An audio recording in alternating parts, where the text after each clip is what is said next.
안녕하세요. 네, 세계사 시간입니다. 자, 오늘도 파워포인트를 통해서 우리가 한번 세계사 공부를 해볼 건데요.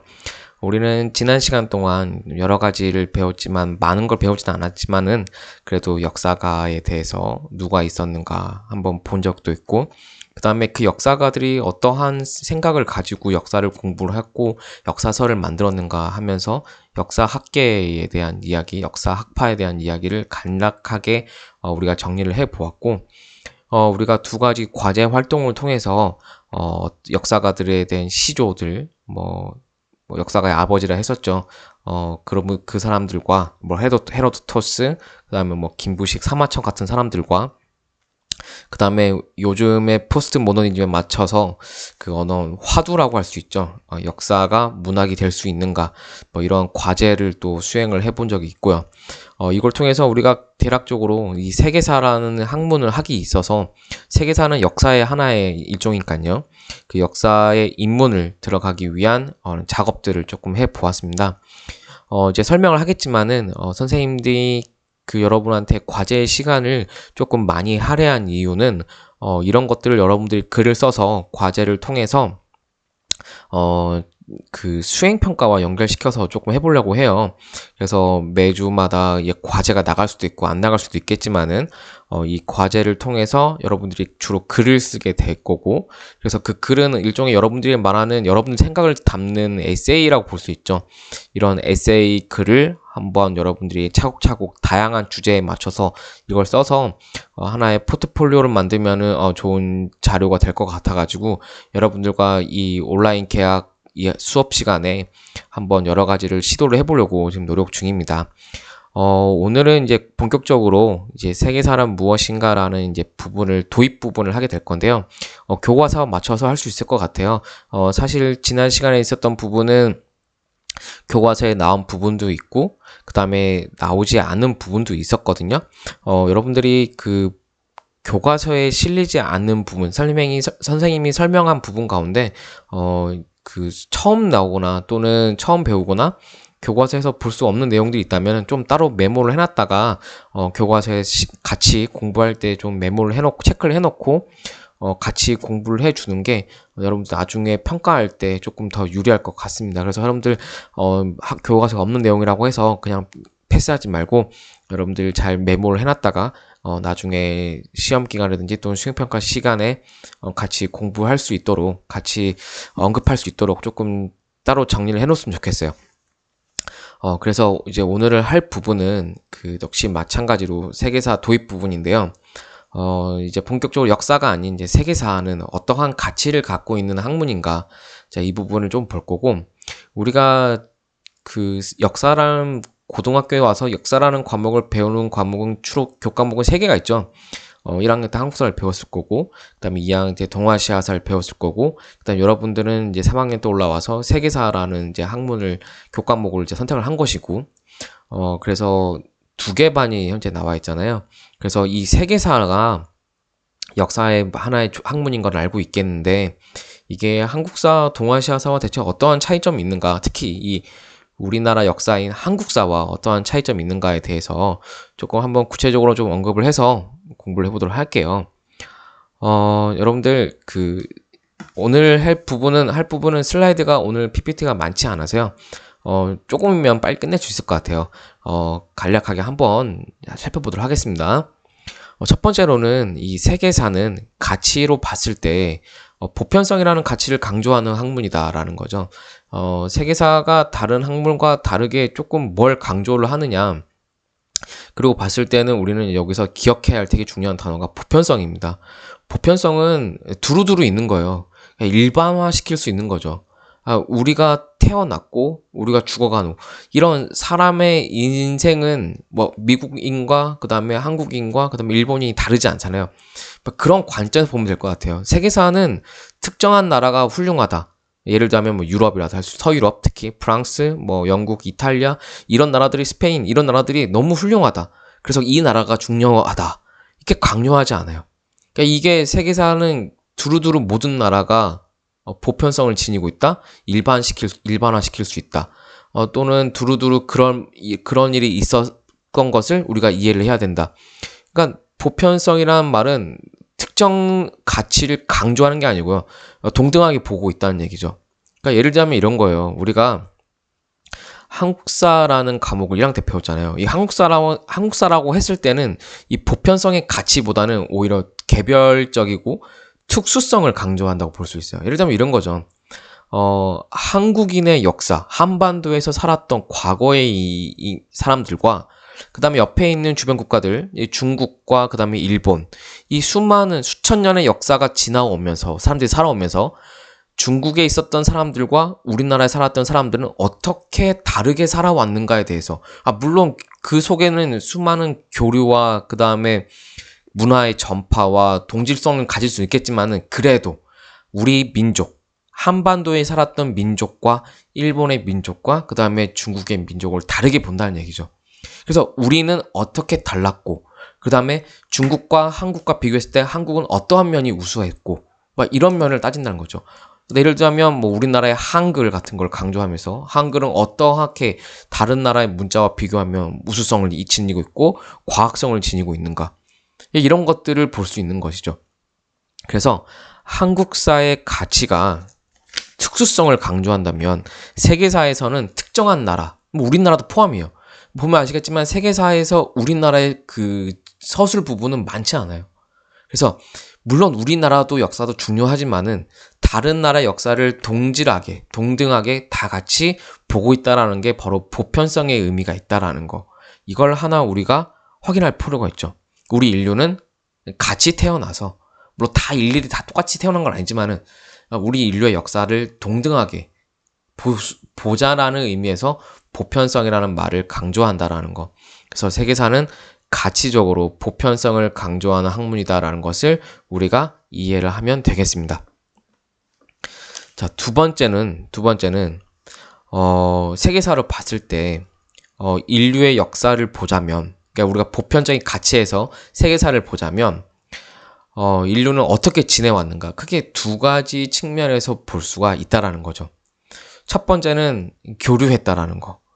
어느 문화권과 어느 문화권, 이게 인접하고 있는 거죠. 그 다음에 그 인접하고 있는 옆에 있는 문화권, 또 그 옆에 있는 인접 문화권에 이러한 서로 간에 교류가 있었다. 뭔가 전파되고 그 전파 속에서 뭔가 새롭게 생성되고 이런 것들이 있었고, 두 가지 다른 점에서 봤을 때는 싸웠다, 갈등이 있었다는 거죠. 쉽게 말하면 전쟁을 많이 했다는 거죠. 그래서 이러한 것들을 보는 게 세계사에서 주된 목적이다라는 거죠. 근데 뭐 보면 아시겠지만은 학문적 가치로 봤을 때 우리는 이렇게 싸워왔다, 그러니까 또 싸워야 된다, 뭐 이런 거 절대 아니고요. 주로 교류의 이 흔적들, 문화권과 문화권은 어떠한 동질성이 보이고, 이 다음에 우리는 이렇게 서로 같이 협력하고 관계를 맺으면서 살아왔다라는 측면을 강조하고 싶은 게 세계사의 본질적인 가치가 아닌가 싶어요. 그래서 이러한 교류의 흔적들, 갈등의 모습들, 이런 것들을 구체적으로 우리가 볼 수 있다는 거죠. 뭐 지금 여기서 몇 가지 예를 들 수 있을 것 같아요. 사실 교실이었으면 뭐 물어봤을 텐데, 뭐 여기선 선생님 혼자 얘기하고 혼자 대답하는 거라 한번 얘기를 물어볼게요. 그냥 그러면 인류가 어떻게 서로 교류했었니? 그럼 그 증거가 무엇이니? 라고 얘기를 하면 여러분들 무엇을 얘기할 수 있을까요? 작년에 배웠던 동아시아사에서 했던 얘기를 하자면 선생님이 가장 기억에 남을 수 있는 거는 실크로드인 것 같아요. 실크로드는 말 그대로 비단길이고, 이 비단길이 개척이 되면서 어떤 일이 생기죠? 중국에 있는 문화가 말 그대로 중국에서 발전한 그 고운 비단이, 실크가 그 길을 따라, 그 사막길이죠. 실크로드의 다른 말이 사막길이죠. 그 사막을 따라 넘어갔더니 중앙아시아를 만나고, 그 중앙아시아에 있는 상인들이 이슬람권, 그러니까 여하튼간에 서아시아 쪽에 넘겨가게 되고, 그 서아시아에 있던 상인들이 그 물건을 결국에는 동유럽, 서유럽을 가져간다든지, 또는 아프리카, 이집트 통해서 이쪽으로 간다든지, 결국에는 이러한 교류가 보였다라는 거. 실크로드는 이런 측면에서 하나의 사례가 될 수 있는 거죠. 뭐 동아시아사 시간에 배웠던 것을 한 가지 더 사례로 얘기 드리자면 이런 걸 얘기할 수 있을 것 같아요. 어떠한 교류가 있었니? 라고 하면 실크로드를 통해서 인도에 있었던 그 불교, 종교죠. 인도에서 석가모니가 태어나고 석가모니가 만든 종교가 불교지 않습니까? 그 불교가 어떻게 왔니? 우리나라 쪽에. 보면 아시겠지만 그게 넘어간 게 실크로드예요. 실크로드를 타고 인도의 승려들이 간 거예요. 불경 하나 들고, 불상 들고. 그리고 중국에 가서 이게 불교다라고 전파를 했겠죠. 그게 나중에 유행이 되고 그 유행이 된 게 우리나라 삼국시대에 오게 되고 그래서 고구려 백제 신라 순으로 불교를 수용하잖아요. 그 다음에 그 실크로드를 타고 넘어온 그 불교가 우리나라 들어오고 나서 다시 배 타고 넘어가서 일본을 가게 된다는 거죠. 이게 일종의 하나의 실크로드를 교류의 흔적을 보자면 이 불교 가지고도 얘기를 할 수 있다는 거죠. 사실 선생님이 이걸 지금 자료를 만약에 보여준다면 여러분과 교실에서 보고 싶었던 게 사실 있었는데, 이 실크로드는 다른 말로 또 누들로드의 하나의 일종으로 볼 수도 있어요. 이 누들이란 게 면이잖아요. 국수를 의미하잖아요. 그 누들로드 다큐멘터리가 있어요. KBS에서 한 다큐멘터리가 있는데, 여러분들 중앙아시아의 실크로드 사막길이잖아요. 이 사막은 그 지형이라든지 여러 가지 성격상 되게 건조해요. 되게 건조해요. 이게 건조하면 어떤 일이 생기냐면, 동물이라든지 특히 사람이 죽어도 썩지가 않습니다. 그러면 그 모래 위에 올라가서 옛날에 있던 사람들이 만약에 그 사막길에서 죽게 된다면 그 위에 모래가 쌓이고 이 사람은 썩지가 않아요. 썩지가 않는 거죠. 어떻게 되냐? 나중에 미이라 형태로 발견되는 경우가 있어요. 사실. 근데 이런 얘기를 왜 하냐면 제가 아까 실크로드를 누들로드라고 표현한다고 했잖아요. 그 누들이란 게 국수인데 그럼 국수가 가장 오래된 국수가 어디서 발견됐냐? 국수를 안 먹는 지역은 거의 없거든요. 국수의 형태를 먹는 나라는 유럽도 파스타, 이탈리아 너무 유명하죠. 우리나라 먹고요. 그 다음에 일본도 우동 먹죠. 중국이야 말할 것도 없이 먹고 있고. 그래서 이 어느 지역을 가도 국수 형태 음식을 먹고 있는데 가장 오래된 국수 형태가 바로 중앙아시아 실크로드 사막에서 발견돼요. 그 그릇에서 국수가 발견돼요. 그러니까 사람 미라도 발견되고 살았던 집도 발견되고 썩지가 않으니까 파괴되지가 않은 거예요. 그래서 거기를 발굴했더니 국수 형태의 그릇에 먹는 음식이 있었다는 거죠. 모르겠어요. 어떻게 죽었는지 모르겠지만 먹다가 그냥 모래바람이 불어서 모래가 쌓였나 봐요. 그게 발견되기도 합니다. 그래서 가장 오래된 음식 형태의 국수 형태가 그 사막에서 발견됐다라는 거. 그 다음에 이것이 각 지역으로 넘어가지 않았을까. 그럼 그 길은 다른 말로 누들로드라고 표현할 수도 있겠다라고 하는 거죠. 이게 우리 문화권과 심지어 이탈리아에서 먹고 있는 스파게티, 파스타의 종류도 이 국수 형태니까 교류의 하나의 흔적으로 볼 수도 있다라는 거. 하나 체크할 필요가 있겠죠. 이런 식으로. 그 다음에 다른 말로요. 누들로드는 다른 말로 표현했을 때 페이퍼로드라고도 합니다. 페이퍼로드. 종이가 처음 발명된 지역은 여러분들 바로 중국이에요. 배울 텐데 후한 시대에 한나라 때죠. 후한 시대에 환관 채륜이라는 사람이 있어요. 채륜이라는 사람이 있는데 이 사람이 처음 발견한 게 종이를 만든 거죠. 종이가 발견된 거예요. 그러니까 나머지 지대 사람들은 대부분 어땠었느냐? 특히 서양에서는 가장 고급스러운 이제 글을 쓸 수 있는 게 양피지라고 해서요. 양 가죽면에다 글을 쓴 거죠. 얼마나 고급스럽고 사람들이 그게 대중화가 힘든 거죠. 왜냐면 글을 쓰려면 양 한 마리 잡아야 되니까. 사실상. 그러면 중국은 그 종이자는 어떻게 썼냐? 나무 뒤에 썼어요. 목간이라고 하는데요. 그 나무 뒤에 썼었어요. 그러니까 종이라는 게 발견된 것이 엄청난 인류의 또 큰 혜택이었던 거죠. 근데 이 종이가 결국에는 실크로드를 타고 넘어갑니다. 그래서 실크로드를 실크만 부를 게 아니고 종이가 넘어갔다고 해서 페이퍼로드라고 부르기도 해요. 지금 한 곳에 있는 그 길 형태를 따라서 뭐가 넘어갔냐에 따라서 우리가 이렇게 실크, 페이퍼, 누들 등등등의 다양한 용어를 쓸 수 있다는 얘기죠. 예, 인류의 교류의 흔적은 정말 많은데 그 중에서 정말 미미한 한 가지를 가지고 디테일한 한 가지를 가지고 이렇게 다양한 이야기를 쏟아낸 거. 그러니까 세계사에서는 이러한 교류의 흔적을 찾아볼 필요가 있다라는 거 하나 얘기할 수 있고요. 갈등에 대한 얘기는 너무 많습니다. 그럼 왜 인류는 이 세계사로 봤을 때 왜 이렇게 많이 싸웠는가에 대한 얘기죠. 이 갈등. 정말 많은 이야기를 할 수 있는데요. 이 전쟁에 대한 이야기죠. 그럼 왜 전쟁을 하느냐? 뭐 너무나 많은 이유를 댈 수 있을 것 같아요. 여러분들이 말하고 있는 그런 것도 다 얘기할 수 있는데 첫 번째는 가장 큰 거는 영토 싸움 아니겠습니까? 자원 가지고 싸운 거죠. 그죠? 그 다음에 두 번째로는 좀 되게 예민한 건데 종교 때문에 또 싸웠죠. 그 다음에 세 번째는 민족이 달라서 이것도 예민한 거지만 이 민족 때문에 싸우기도 합니다. 또 다양한 등등등의 여러 가지 전쟁의 이유는 너무 많아서 뭐 이데올로기도 할 수 있겠죠. 이념 싸움 때문에 뭐 여러 가지 얘기할 수 있겠지만은 뭐 역사상 뭐 자세하게 배우겠지만 몇 가지만 얘기를 하자면 종교에 대한 이야기 하나 얘기할 수 있겠죠. 너무나 유명한 기독교와 이슬람교의 싸움. 그쵸? 바로 십자군 전쟁입니다. 100여 년 넘게 싸웠어요. 십자군 전쟁. 종교 때문에 싸웠느냐?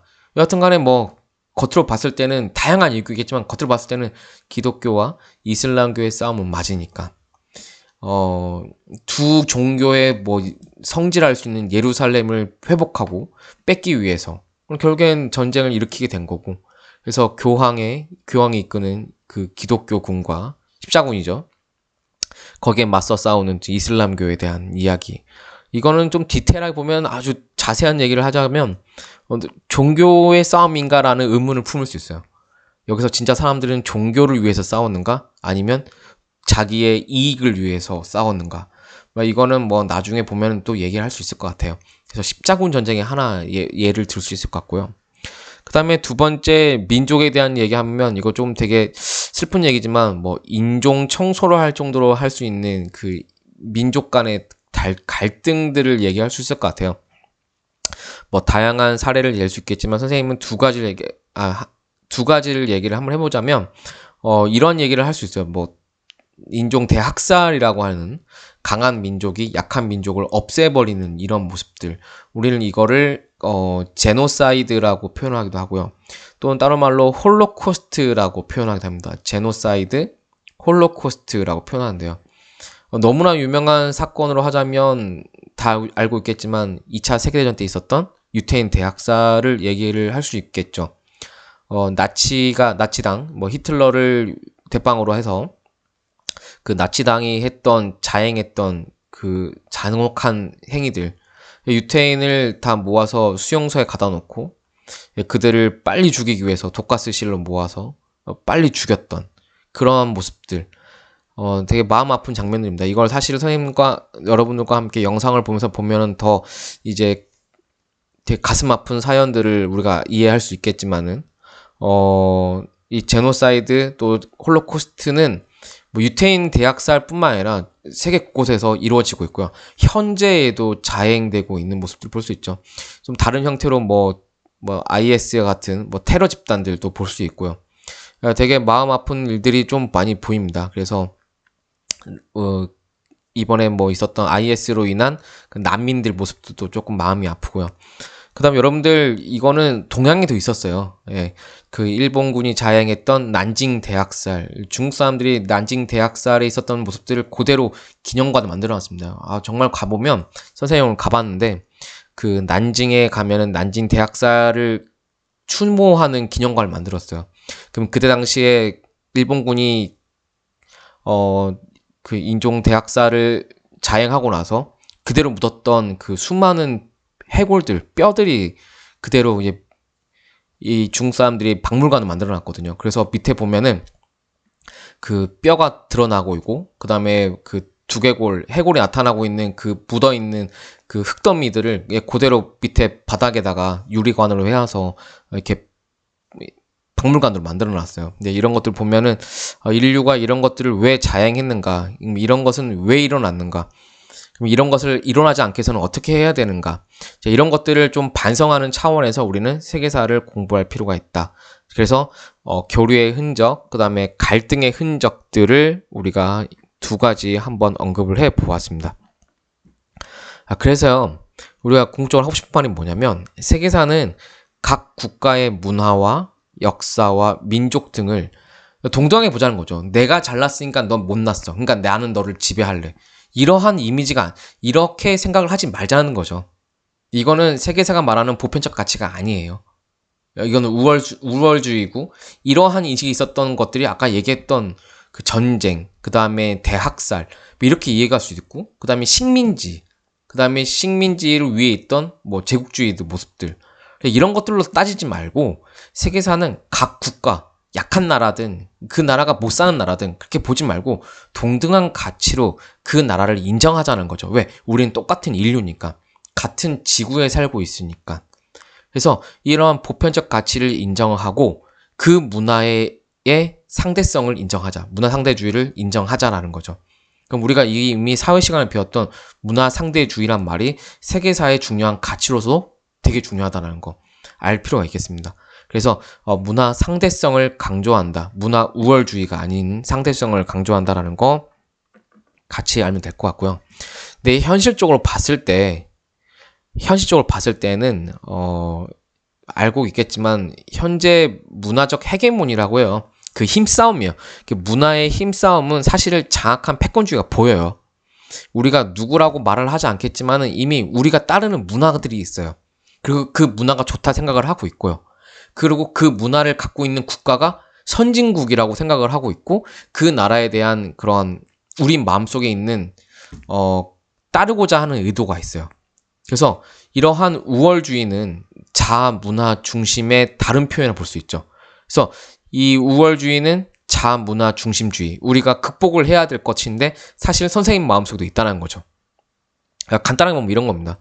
기왕이면 나한테 주어진 시간과 그 다음에 나한테 주어진 경제력, 돈이 있다면 여행을 갈래. 그럼 너 어디 여행 갈래? 그럼 선생님은 개인적으로 뭐 미국 또는 캐나다, 그 다음에 영국, 프랑스 이런 나라를 한 번 더 가고 싶다. 왜? 그 나라가 우월하다고 나는 개인적으로 좋다 생각하는 거니까. 이건 선생님 마음일 수 있고 여러분들 마음은 아닐 수 있겠지만은 내 마음속에는 적어도 이런 것들이 있다라는 거죠.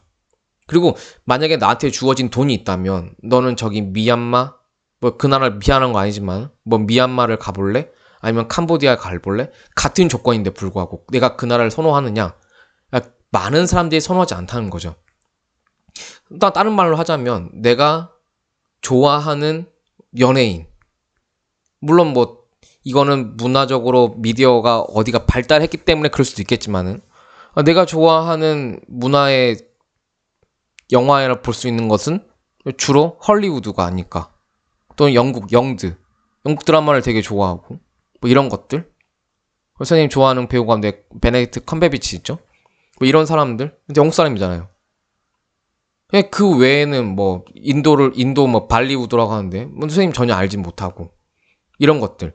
물론 선생님의 개인적인 취향일 수 있겠지만 저와 같은 생각을 갖고 있는 사람들이 생각보다 많다라는 거죠. 이게 일종의 문화적인 우월성입니다.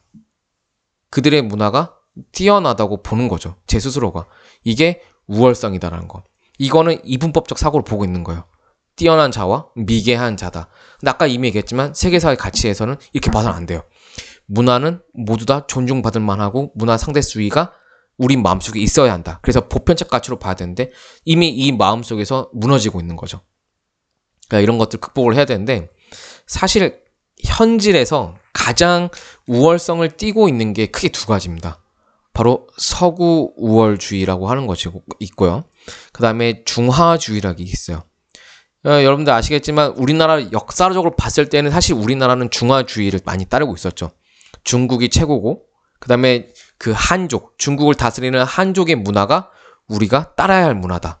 뭐 이거는 뭐 조선시대 때 성리학만 얘기해도 이미 알고 있는 내용이죠. 나중에는 명나라가 망하고 청나라가 세워졌을 때 청나라는 만주족이니까 너희는 오랑캐의 나라다. 그러니까 우리 조선이 작은 중화다. 뭐 소중화주의라고 이미 한국사 시간에 배운 적이 있죠. 이게 우리 마음속에 있었던 중화주의예요. 그리고 이 이름 속에서 되게 조금 마음이 좀 거슬리는 게 중화주의에서 중국, 이 중자 들어간 거. 세계의 중심은 바로 자기들이다 라고 보고 있는 거죠. 그래서 중국, 중화인민공화국이죠. 중국 자체가 우리가 세계에서 중심이라는 마음이 갖고 있는 거예요. 그리고 나서 나머지를 이제 보는 겁니다. 중국 오른쪽에 있는 나라, 너희는 동쪽에 있는 오랑캐라고 해서 동이라고 하고 있고요. 북쪽에 있는 오랑캐를 북적이라고 합니다. 이거 다 오랑캐 표현이에요. 그 다음에 중국 왼쪽에 있는 게 서융이라고 하고 있고요. 그다음에 중국 밑에 있는 쪽은 남만이라고 했습니다. 이러한 오랑캐 의식들이 있었던 거예요. 그리고 우리는 사실상 그걸 따르고 있었던 거고. 그러니까 우리는 주로 동쪽을 자처했어요. 중국이 동쪽에 있었기 때문에. 그래서 이런 걸 봤을 때 중화주의는 여러 가지 현재 봤을 때는 좀 많이 극복되고 있지만은 우리가 지금 현재 우리 마음속에 중국은 가장 인접 국가이기도 하고 중요한 국가라고 보고 있지만은 중국이 세계 중심이라고 보고 있지는 않잖아요. 현재는 그렇지만 하지만 과거에는 이게 있었다라는 거죠. 중화주의. 그리고 현재 우리나라 마음속에 좀 선생님 마음속에 가장 있었던 가장 이제 우월성이 있다고 볼 수 있는 거는 이 서구 우월주의가 아닐까 싶어요. 사실 서구 우월주의가 우리가 누누이 말하고 있는 지금 자문화 중심주의의 가장 큰 핵심이 아닐까 싶어요. 우리가 말고 있는 이 서구는 미국, 캐나다 포함해서 그다음에 이 유럽 서구권에 있는 모든 국가에 대한 이야기를 볼 수 있는 거고요. 그들의 문화가 우리에게 뛰어나다라고 보고 있는 이 서구 우월주의가 또 독특한 그 자문화 중심주의 하나다라는 걸 또 알 필요가 있을 것 같아요. 사실 서구 우월주의는 여러 가지가 표현이 있겠지만 서구의 사람들이 동쪽에 있는 사람들을 약간 비하하는 발언들이 있어요. 그걸 우리는 오리엔탈리즘이라고 표현합니다. 오리엔탈리즘. 그래서 서구 사람들에 대한 그 서쪽에 대한 인식과 동쪽에 대한 인식, 이런 것들이 방향을 의미한 동서남북에 대한 방향에 대한 얘기인데 방향성에 약간 우월성과 그다음에 미개성이 있다라고 보는 거죠. 사실 이걸 우리가 극복을 해야 되는데 사실 이 부분은 조금 우리가 이미 젖어 있기 때문에 이런 인식이 젖어 있기 때문에 선생님도 극복하지 못한 부분인데 여러분도 아마 많은 영향력을 미치고 있지 않나. 왜냐하면 이 서구에 우월하고 있는 이 서구권에 있는 나라들이 현재 경제, 정치, 사회, 문화를 현재에도 전 세계를 봤을 때 주도를 하고 있기 때문에 이런 부분은 조금 어렵지만은 우리가 좀 극복을 해야 하지 않나. 그리고 서구에 있는 사람들은 사실상 동쪽에 있는 오리엔탈리즘이라는 표현으로서 동쪽에 있는 사람들을 약간 자신의 아래쪽에 있고 자신들의 문화가 더 뛰어나다고 보고 있다는 거. 이런 표현들을 우리가 조금 기억해 볼 필요가 있다는 거 같이 알 필요가 있겠습니다. 그래서 여러분들 이런 표현들이 사실상 조금 어렵지만은 좀 체크를 해놨다가 자문화 중심주의 가운데 이런 서구 우월주의, 그 다음에 오리엔탈리즘, 그 다음에 동양에서는 중화주의 이런 표현들은 조금 같이 알아주면 좋겠다라는 거. 이렇게 해서 여러분들 자문화 중심주의에 대한 대표적인 사례들을 좀 본 게 있어요. 그래서 여러분들 오늘 수업은 여기까지 할 건데요. 오늘은 과제가 없어요. 오늘은 과제가 없고요. 다음 시간에는 이 서구 우월주의와 그 다음에 이 서구 우월성을 갖게 되는 가장 큰 계기가 바로 이들이 동양을 지배를 하게 되고 전 세계를 지배하게 된 제국주의 시대가 나타나는 그 시점이거든요. 사실 이들이 그렇게 느껴진 거는 우리가 정치, 경제, 사회, 문화에서 남들보다 뛰어나다고 보는 거고 그게 제국주의로 연결되는 거고 그러면서 식민지와 그 다음에 본국, 모국이라고 하는 이러한 양분 체제가 성립되는 시기거든요. 사실 이러면서 서구는 자신들이 이루었던 성과들을 모더니즘이라는 표현으로 했어. 이런 모더니즘을 우리가 이루어냈고 너희는 식민지 사람들은 못 이루어냈으니까 우리가 너희들한테 알려줄게라는 그러한 인식에서 식민지를 하기 시작했거든요.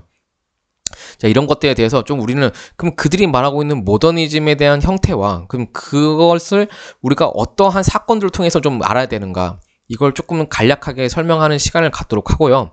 오늘은 과제를 하지 않겠습니다. 그리고 과제가 따로 있게 되면 선생님이 따로 공지를 할 테니까 그때 시간을 줘서 과제할 시간을 따로 줄 테니까 하시면 될 것 같고 아까 처음에 이거 수업을 할 때 언급을 했지만은 여러분들 과제는 지금 글을 쓰고 있잖아요. 이거 선생님이 사실 수행평가 에세이집을 만들려고 사실은 학교 왔을 때는 선생님이 여러분들과 하고 싶었던 게 에세이 같은 거였는데 다음부터는 이 과제를 매번 올리지 않고 여러분들 등교 계약을 하고 나서 한꺼번에 이거를 제출을 하거나 한꺼번에 모아서 한번 평가를 하는 게 좋을 것 같아가지고요.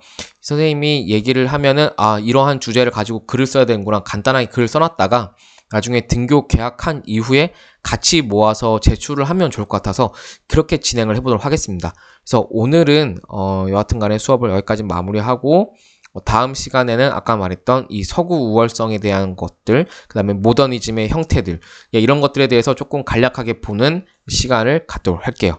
오늘 수업은 여기까지 하고요. 여러분들 고생 많으셨습니다. 안녕히 계세요.